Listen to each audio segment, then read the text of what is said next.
Breaking news now. Police were investigating a crash when all of a sudden another car slammed into the crash scene with no one behind the wheel. Police say that second car had just been stolen and the carjacker now on the run. Let's check in with News Channel 5 Sophie Nielsen-Colding. She joined us from the scene. Sophie, sort this all out for us. Well, the first car to crash into this scene was a truck, and you can see where it came plowing down first into this car, and then it sideswiped several other cars, leaving a trail of damage along the road.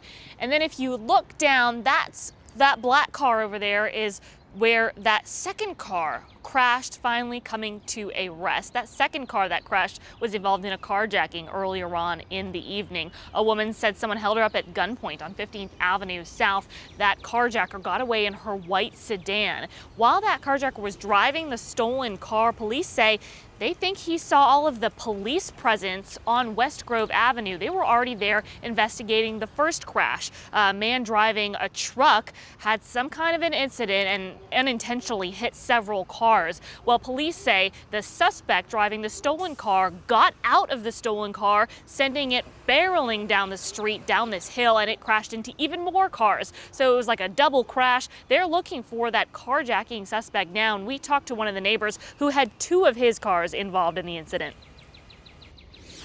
The neighbors were talking about how unusual it was that someone would drive so fast past the police, and the car smacked into a couple cars at the bottom of the hill, and it looks like there was no one in the car.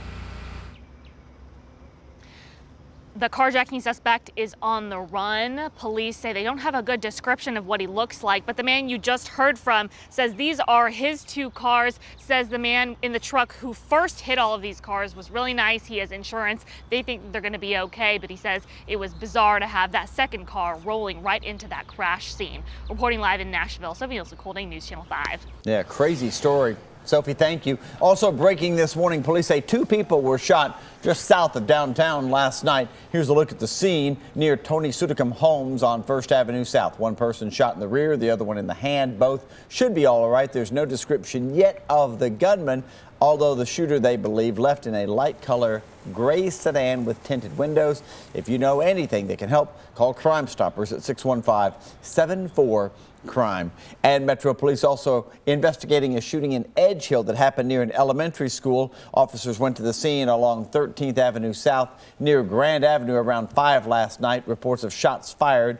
Details on that incident are limited. They're looking, though, for up to 3 people. We'll pass along information just as soon as it comes in. If you know anything about that or heard anything, call the Crime Stoppers number. And more breaking news from overnight now. A Dickerson Pike adult store was robbed last night at gunpoint, and police believe they know who did it.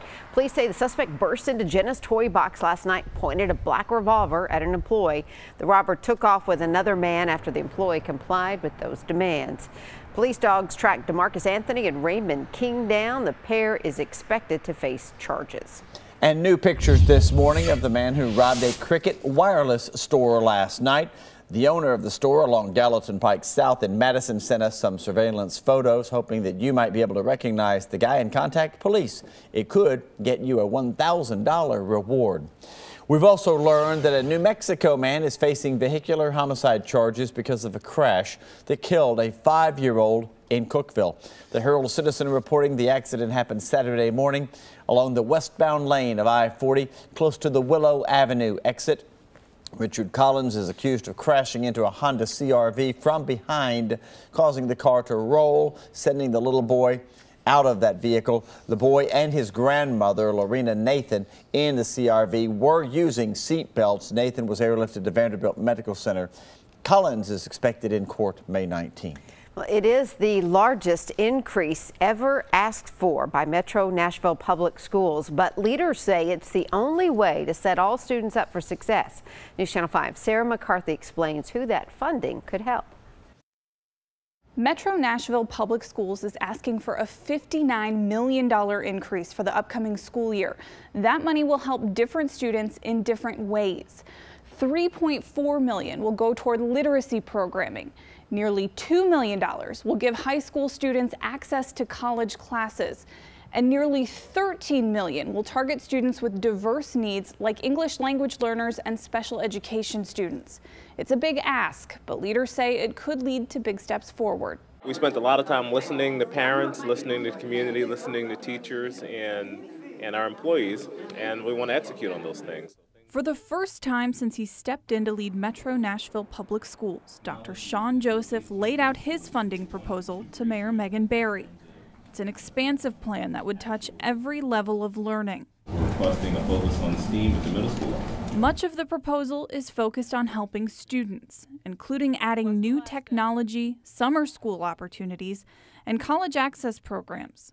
But some of it will also help staff, including a 3% across-the-board raise. I think it's a great first step, but there's more work to do for sure. Mayor Barry did push back in some areas, including a proposal to add nearly 50 new positions to the district's central office.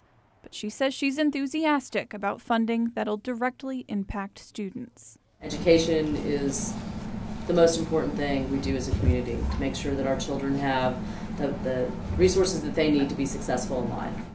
Mayor Barry will work to put together her own budget proposal in the coming weeks. After that, it'll go to City Council for approval. And that $59 million increase is just one small chunk of the school district's total budget. Overall, the district is asking for more than $900 million.